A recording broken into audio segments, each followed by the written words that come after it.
Lors de la conférence, nous abordons la problématique du fonctionnement du cerveau au travail et de son inadaptation par rapport aux contraintes de l'environnement moderne. Il est donc question d'infobésité, de surcharge mentale et surtout de méthodes pour essayer de reprendre un petit peu le contrôle sur ce qui nous arrive, et on aborde aussi la question de la régénération du cerveau, toujours au travail. La conférence aborde de manière assez frontale le décalage toujours plus important entre la quantité d'informations que l'on aimerait être capable de traiter et celle que nous sommes réellement capables de traiter. Alors, la difficulté avec notre cerveau, c'est que quand il n'a plus suffisamment de ressources, eh bien, il arrête tout simplement de traiter une partie des informations. Notre cerveau, dans sa version actuelle, 1300 cm3, je jauge un petit peu, mais ouais, ça semble être le cas, 1,5 kg, mais surtout 200 000 ans. Et ça, c'est fondamental d'avoir ça à l'esprit.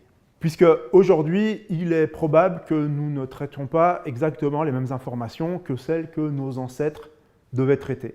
Et ce que nous pouvons constater ici, c'est qu'au bout d'une demi-heure, les gens sont déjà en moyenne 30% plus lents et qu'au bout d'une heure, ils commencent à louper quasiment la moitié des informations auxquelles ils sont confrontés.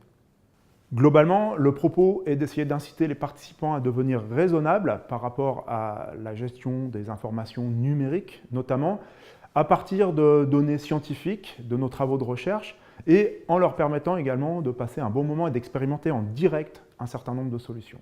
L'objectif est vraiment, en un temps très court, de produire des modifications comportementales chez les participants à partir de conseils pratiques et faciles à mettre en œuvre. Alors, on fait abstraction du ridicule de la situation, hein, bien sûr, mais on essaye quand même, vous verrez, les yeux fermés, le genou légèrement plié, c'est pas facile, surtout sur la moquette.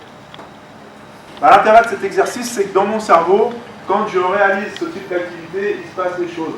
Quand je me mets volontairement en difficulté posturale, je vais forcer cette fois mon cerveau à corriger consciemment ces déséquilibres, ce qui d'habitude gère de manière complètement automatique. Pour corriger consciemment ces déséquilibres, il va partir, notamment dans le lobe frontal, là, il va partir dans un niveau d'activation tout à fait élevé, niveau d'activation dont je peux bénéficier ensuite, verdict de ce petit exercice qu'on a créé, qu'on a fait tester dans un laboratoire à Montpellier qui s'appelle Epsilon, qui dépend du CNRS, à peu près entre 15 et 20% de l'augmentation de la capacité à manipuler mentalement des informations.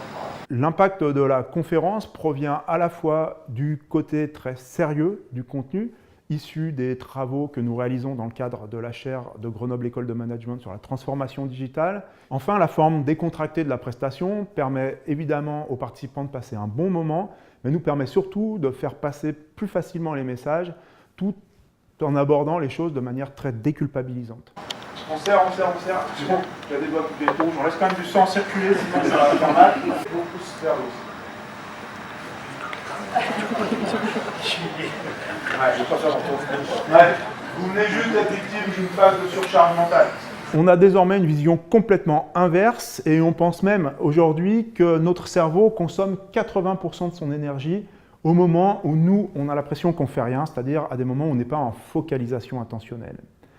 Et si notre cerveau consomme autant d'énergie dans ces moments-là, c'est que lui fait plein de choses. Il va utiliser ces moments-là pour retraiter des informations en mémoire, pour gérer des émotions, et c'est aussi dans ces moments-là qu'on n'est pas à l'abri d'avoir une bonne idée. Ce premier type de pause là, qui s'affiche là derrière moi correspond globalement peut-être aux situations dans lesquelles notre cerveau s'emballe un petit peu, dans lesquelles vous aimeriez que ça se calme. C'est un peu l'image du hamster dans sa roue qui pédale là. Eh bien, pour essayer de contrôler tout ça, on va utiliser les limites qu'on a vues tout à l'heure au niveau des capacités attentionnelles, puisque notre cerveau a du mal à faire deux choses en même temps. Eh bien, si on arrive à le forcer à faire une seule chose qui le sature, eh bien, on n'aura plus le loisir de continuer à gamberger. La conférence est disponible en différents formats, de 45 minutes à 1h30 pour toute taille de groupe et pour tout type de public également, depuis les sièges sociaux, en passant par les équipes de recherche et développement, jusqu'aux gens plus opérationnels, voire un public complètement de terrain. Ce que le public apprécie vraiment, je crois, c'est le côté ludique et participatif. Ce n'est pas parce que c'est sérieux que ça doit être triste, bien au contraire.